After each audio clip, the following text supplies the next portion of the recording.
ప్రభువును రక్షకుడైన యేసుక్రీస్తు నామమునకు మహిమ కలుగును గాక. మీ అందరికీ కూడా వందనాలండి. దేవాది దేవుడు మనల్ని ప్రేమించి తన కృపావాక్యం నుంచి ఈరోజు మనల్ని ఆశీర్వదించాలని ఇష్టపడుతున్న పరలోక తండ్రి వాక్యం అందుకొని ఆశీర్వదించబడి ఆయన కనపడతాం. ఆ వాక్యం ఏదే ఉన్నది అని అంటే ఆదికాండము 20వ అధ్యాయము 18వ వచనమును దేవుడు ఈరోజు మనకు వాగ్దానంగా అనుగ్రహిస్తున్నారు. ఆ వాక్యము ఏలయనగా అబ్రహాము భార్య అయిన శారాను బట్టి దేవుడు అబీమెలెకు ఇంటిలో ప్రతి గర్భమును మోసి ఉండేను. మరొకసారి చదువుతాను. ఏలయనగా అబ్రహాము భార్య అయిన శారాను బట్టి దేవుడు అబీమెలెకు ఇంటిలో ప్రతి గర్భమును మోసి ఉండేను అని దేవుడు ఈరోజు మనతో మాట్లాడుతున్నాడండి. అంటే అబ్రహాము భార్య అయిన శారాను బట్టి అంటే ఒక్క వ్యక్తిని బట్టి, ఒక స్త్రీని బట్టి దేవుడు అబీమెలెకు ఇంటిలో ప్రతి గర్భమును మూసివేయబడెను అని దేవుడు మూసి ఉండెను అని దేవుడు ఈరోజు వాక్యం ద్వారా సెలవిస్తున్నాడు. ఈ సందర్భం ఎన్నోసారి మనమందరం రక్షణ పొందుకున్న దినం నుంచి, చర్చస్కు వెళ్తున్న దినం నుంచి, మనం వ్యక్తిగతంగా బైబిల్ చదువుతున్న సమయం నుంచి కూడా ఈ వాక్యం మనకందరికీ తెలిసిన వాక్యమేనండి. ఇక్కడ దేవుడు సెలవిస్తున్నాడు, అబ్రహాము దక్షిణ దేశానికి వెళ్ళిపోయిన తర్వాత కాదేశుకు షూరుకు మధ్య ప్రదేశంలో నివసించి గెరారులో కొన్నాళ్ళు ఉన్నాడండి ఆయన. అప్పుడు అక్కడి రాజైనటువంటి అబీమెలెకు శారాను పిలిపించి తన ఇంట్లోనికి చేర్చుకుంటాడండి. అంటే అంతఃపురానికి ఆమెను తీసుకెళ్తాడు శారాను. అయితే ఆమె అందచందాలను చూసి తన ఆలోచనతో ఆమెను తీసుకెళ్ళిపోతాడు. అయితే ఇక్కడ అబ్రహాము ఏమి మాట్లాడలేక దేవునితో మాత్రమే తన బాధంతా వెళ్ళగక్కుకొని దేవునిలో ప్రార్థన చేస్తూ గడుపుతుండేవాడండి. ఏం చెప్పలేడు. ఆయన చెప్దామని అనుకుంటే ఆయన మామూలు వ్యక్తి కూడా కాదు. ఆయన ఒక రాజు అయి ఉన్నాడు, ఒక రాజ్యానికే అధిపతి అయి ఉన్నాడు. ఆయన ఏం చెప్తే అదే జరుగుతుంది. అధికారం కలిగిన వ్యక్తి దగ్గర తనేం మాట్లాడలేదు. ఆ రాజు చేసేది చూసుకుంటూ పోవడం తప్పితే తనేం చేయలేని పరిస్థితి. కానీ అబ్రహాము దేవుని దగ్గర మాత్రమే మొరపెట్టుకుంటూ ఉండేవాడండి. తన పరిస్థితిని అంతా చూసినా ఆ దేవునికి ఈ అధికారం, ఈ రాజో, ఈ రాజ్యాధికారం కలిగిన వ్యక్తో ఆ దేవుని కంటే గొప్పవాళ్ళు కాదు కదా వాళ్ళు.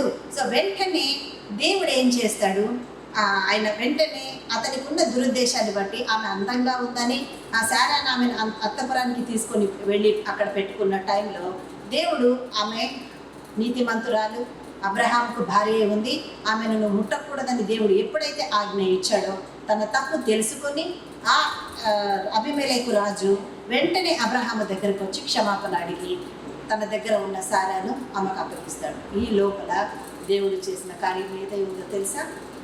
దేవుని బిడ్డలకు ఎవరైనా ద్రోహం తలపెట్టినా, దేవుని బిడ్డలను ఎవరైనా కష్టపెట్టాలని చూసినా, దేవుని బిడ్డలు ఎవరైనా విమర్శిస్తే తప్పు పట్టాలని చూసినా, దేవుని బిడ్డలకు నష్టం కలిగించాలని చూసినా, దేవుని బిడ్డలు శ్రమ పడుతున్నా దేవుడు చూస్తూ ఊరుకోడండి. నువ్వు చెప్పినా నువ్వు చెప్పకపోయినా ఆ శ్రమ పడుతున్న వారు దేవునిలో మొరపెట్టకపోయినా కదిలి వచ్చి దేవుడు ఆన్సర్ ఇచ్చే, జవాబిచ్చే దేవుడై ఉన్నాడు. ఆయన నీ పక్షంగా, నా పక్షంగా, మన పక్షంగా.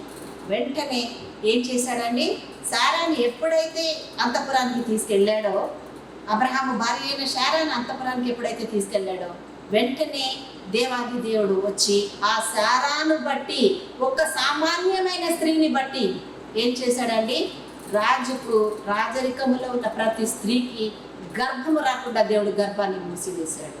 అంటే నీ పక్షముగా నిలబడిన దేవుడు, యుద్ధము యెహోవాదే అని సెలవిచ్చిన దేవుడు ఈరోజు నీతో ఉన్నాడని నువ్వు గ్రహించాలి. సహోదరి, సహోదరుడా, ఈరోజు ఏ కష్టముతో ఉన్నావు, ఏ బాధతో ఉన్నావో, ఎవరి చేత విమర్శించబడుతున్నావో, ఎవరి చేత వేలెత్తి చూపించబడుతున్నావో, ఎవరి చేత నిందించబడుతున్నావో, ఇంకెవరి చేత అవమానించబడుతున్నావో, ఇంకా ఏ స్థితిలో ఉండి నేను ఈ జీవితాన్ని ఏం చేయాలి ప్రభా అని అంగలారుస్తున్న, కనిపెడుతున్న స్థితిలో నువ్వు ఉన్నావేమో, ప్రియ సహోదరి, సహోదరుడా, మీ దగ్గరికి దేవుడి వాక్యం వచ్చి మిమ్మల్ని దర్శిస్తూ బలమిస్తున్నాడు దేవుడు. ఈరోజు ఆ స్థితిని అంతటిని దేవుడు మార్చబోతున్నాడు. ఆనాడు శారాను బట్టి అబీమెలెకు రాజ్యములో ఉన్న వాళ్ళు, అంటే అతనికి సంబంధించిన అతని ఇంటిలో ఉన్న ప్రతి ఒక్క గర్భమును దేవుడు మూసి ఉన్నాడే, ఈరోజు నీ గురించి, నీ పక్షముగా నిన్ను బట్టి నీ దేవుడు కదిలి వచ్చి నిన్ను ఆశీర్వదించలేడా?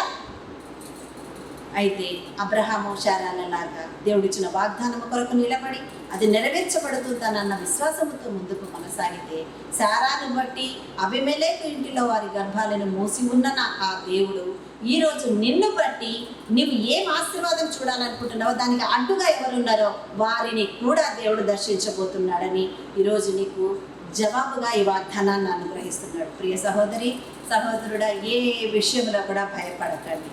నీ పక్షముగా కదిలే దేవాది దేవుడు ఆల్రెడీ ప్రిపేర్ అయిపోయి నీ పక్షముగా వచ్చి నిలబడ్డాడు ఆయన. ఇప్పుడు ఎవరైతే నీకు విరోధముగా ఉన్నారో, ఎవరైతే నిన్ను విరోధిగా తలుస్తున్నారో, ఎవరైతే నిన్ను శత్రువుగా భావిస్తున్నారో వారందరికీ నిన్ను బట్టి దేవుడు జవాబు ఇవ్వబోతున్నాడు. ఇది నువ్వు నమ్మగలవా? నువ్వు నమ్మగలవా? దేవా, నా పక్షంగా నువ్వు కదులుతున్నావు దేవా, ఈ ధైర్యం చాలయ్యా అని నువ్వు చెప్పగలవా? నమ్మాలండి. ఎందుకంటే మాట ఇచ్చిన దేవుడు నమ్మదగిన దేవుడు. ఈరోజు నీకు వాక్యం ఇచ్చి నిన్ను బలపరుస్తాడు అంటే కార్యం కూడా నీ జీవితంలో చేయబోతున్నాడు. నువ్వు సాక్ష్యం చెప్పి దేవుని మహిమపరచగలవా? చేసిన ఈ అద్భుతాన్ని, ఆశ్చర్య కార్యాన్ని బట్టి నిరంతరము దేవాది దేవుని స్తుతించగలవా? అదే ఈరోజు దేవుడు నీ దగ్గర కోరుకుంటున్నాడు. నువ్వు చెల్లించాల్సింది ఏమీ లేదండి. కోడెలను, దూడలను బలిగా సమర్పించడము, ఆస్తిపాస్తులను, అధికారాలను నువ్వు తెచ్చి దేవుడికి ఇవ్వాల్సిన అవసరం లేదు. ఏమంటున్నాడు ఆయన? ఆయన చేసిన కార్యాలను తలంచుకొని ఆయన సాక్షిగా నిలిచి ఆయన స్తుతించడమే ఆయన కోరుకుంటున్నాడు. అదే నువ్వు చేయగలిగితే ఈరోజు ఎంతటి రాజులనైనా, ఎంతటి అధికారులనైనా నీ ముందు నా దేవుడు గడ్డి గర్పించబోతున్నాడు. ఈ వాక్యం ద్వారా బలం పొందుకొని ఉంటే ఆయన మహిమపడతాం. ఈ వాక్యము మనందరి జీవితాలలో దేవుడు ఫలింప చేయను గాక. ఆమేన్, ఆమేన్, ఆమేన్. హల్లెలూయా. ప్రార్థన చేసుకుందాం. హల్లెలూయా, హల్లెలూయా, హల్లెలూయా. స్తోత్రం, స్తోత్రం, స్తోత్రం దేవా, స్తోత్రము నా యేసయ్య తండ్రి. మమ్మల్ని మిక్కిలిగా ప్రేమించిన మా ప్రియ పరలోకపు తండ్రి, మీకు స్తోత్రములు వందనాలు. ఇచ్చిన చక్కటి వాక్యంలో బట్టి నీకు స్తోత్రమయ్యా. ఎంతో బలం ఇచ్చావు నా దేవా. అవునయ్యా, వాగ్దానం నీ దగ్గర నుంచి వాళ్ళు పొందుకున్నారు ప్రభా. అబ్రహాము, శారా వాళ్ళకు వాళ్ళు తెచ్చుకోలేదయ్యా. ఎవరో ఇస్తే వాళ్ళ దగ్గరికి వచ్చింది కాదు. మరి నువ్వు వాగ్దానం ఇచ్చిన దేవుడవు, దాన్ని నెరవేర్చేంత వరకు కూడా భారము బాధ్యత నీదే కదా నా తండ్రి. అందుకే ప్రభా అబీమెలెకు రాజు ఆమెను తన ఇంటిలోనికి తీసుకొని చేర్చుకున్నప్పుడు ప్రభా వెంటనే నా యేసే అతని దురుద్దేశాన్ని బట్టి అక్కడ ఏం జరగబోతుందో తెలిసిన పరలోకపు తండ్రివై ఉన్నావు కాబట్టి ఆ అబీమెలెకు రాజును నీవు మార్చావు నా తండ్రి. తిరిగి అతను చెరపట్టిన ఆ కుమార్తెను తీసుకొని వచ్చి మళ్ళీ అతనికి అబ్రహాంకి అప్పగించేలాగా నువ్వు చేశావు. ఆ కేవలము శారాను బట్టి అబీమెలెకు రాజు ఇంటిలోని వారందరి గర్భాలను నీవు మూసి ఉన్నావు నా దేవా. ఈరోజు ప్రభా నీ వాక్యం విన్న బిడ్డలు కూడా ఏ స్థితిలో ఉండి నీ ముందు అంగలారుస్తున్నారో, మొరపెడుతున్నారో, అయ్యా మాకు న్యాయంగా రావాల్సింది కూడా ఇతరులు కొల్లగొట్టి పెట్టుకొని ఉన్నారు ప్రభా. మా సొమ్మును వాళ్ళు అనుభవిస్తూ ప్రభా మమ్మల్ని మించిన వారు లేదు, ఇది మా హక్కు అనుకుంటూ జీవిస్తున్నారయ్యా. దేవా నీకు స్తోత్రం అయ్యా అని నువ్వు బాధపడుతూ ఏడుస్తున్నావా? ప్రియ సహోదరి సహోదరుడా, శారాను బట్టి కార్యం చేసిన దేవుడు మిమ్మును బట్టి కూడా కార్యం చేయబోతున్నాడు. భయపడకుండా దేవుని కనపరుద్దాం. దేవాది దేవుడి వాక్యాన్ని మనం స్వతంత్రించుకొని ముందుకెళ్దాం. యేసయ్యా నీకు వందనాలు. ఇచ్చిన ఈ కృపను బట్టి మీకు స్తోత్రం అయ్యా. నాయన ప్రపంచ దేశాల మీదకి మీ హస్తాన్ని నడిపించి శాంతి భద్రతల విషయంలో మీరు సహాయం చేసి మహిమ పొందమని ప్రార్థిస్తున్నాను నాయన. నీ కృపలందరినీ వర్ధిల్లచేయండి. యవన బిడ్డలు కృప యవన స్థితిలో తమ కాడి మోయడానికి, నీ నీతి మార్గంలో జీవించడానికి సహాయం చేయండి నాయన. మూయబడిన ప్రతి గర్భము కూడా యేసు నామమున తెరవబడును గాక. దేవా నాయన దురాత్మ కార్యములన్నీ యేసు నామమున లయమైపోవును గాక. తండ్రి నీకే వందనాలు, వందనాలు ప్రభా. దేవా ఎండవేడిమి వలన వృద్ధులైన వారు, చిన్నపిల్లలైన వారు ప్రభా ఇదిగో తండ్రి సోలిపోతూ బలహీన పడుతుండగా ఆనాడు ఇజ్రాయేలు ప్రజలకు మేకస్తంభముగా తోడై ఉన్న దేవా, ఈనాడు ఈ ప్రపంచం మీదికి నీ హస్తాన్ని నడిపించండి, మీ సన్నిధిని నడిపించండి నా యేసయ్య. అయ్యా వాతావరణాన్ని మీ స్వాధీనపరచుకొని నిమ్మలపరచమని ప్రార్థిస్తున్నాను తండ్రి. వివాహం కాని వారికి వివాహాన్ని జరిగించమని వేడుకుంటున్నామయ్యా. సంతానం లేకుండా కొట్టుమిట్టాడుతున్న బిడ్డలకు ప్రభ గర్భాలను తెరిచి ప్రభ ఆశీర్వాదములు దయచేయమని ప్రార్థిస్తున్నాం. ఎందుకంటే నీవు సృష్టికర్తవు నా తండ్రి, నీకు అసాధ్యమైనది ఏది లేదు నా ప్రభ. మీకే వందనాలు, మీకే కృతజ్ఞతలు చెల్లిస్తూ మా అందరినీ కూడా మీ హస్తాలకు అప్పగిస్తుంది తండ్రి. ఈరోజు ఎవరైతే ప్రభ నీ ద్వారా జన్మదినాలను జరుపుకుంటున్నారో, ఇంకెందరైతే వివాహమైన మహోత్సవాలు చేసుకుంటున్నారో వారిని అందరినీ మీరు ఆశీర్వదించండి. నీ ద్వారా ఇంకొక సంవత్సరం అనే దయాక్రీటమును పొంది ఉన్నారు కనుక అయ్యా ఈ సంవత్సర కాలం అంతే నీ కృపల వారిని భద్రపరిచి అన్ని విషయాల్లో వారిని ఆశీర్వదించి మీరే మహిమ పొందమని ఇప్పుడు ఉన్న మా అందరిని కూడా మీకే సమర్పించుకుంటాం. మీకే కృతజ్ఞతా స్తోత్రములు చెల్లిస్తూ మా ఈ ప్రార్థన మీ ఆశీర్వాదముగా మేమందరం కూడా అడిగి పొంది ఉన్నాము మా తండ్రి. ఆమేన్, ఆమేన్, ఆమేన్. అందరికీ ప్రేస్తలాడండి.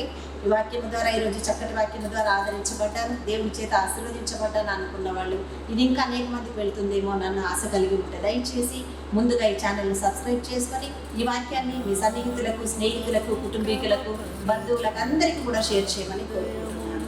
ఇంతదాకా ఎవరైతే ఈ ఛానల్ సబ్స్క్రైబ్ చేసుకోలేదు దయచేసి ఛానల్ని సబ్స్క్రైబ్ చేసుకొని అనేకులకు ఈ వాక్యాన్ని పంపించాలని కోరుకుంటూ అందరికీ ప్రేస్తలాడు.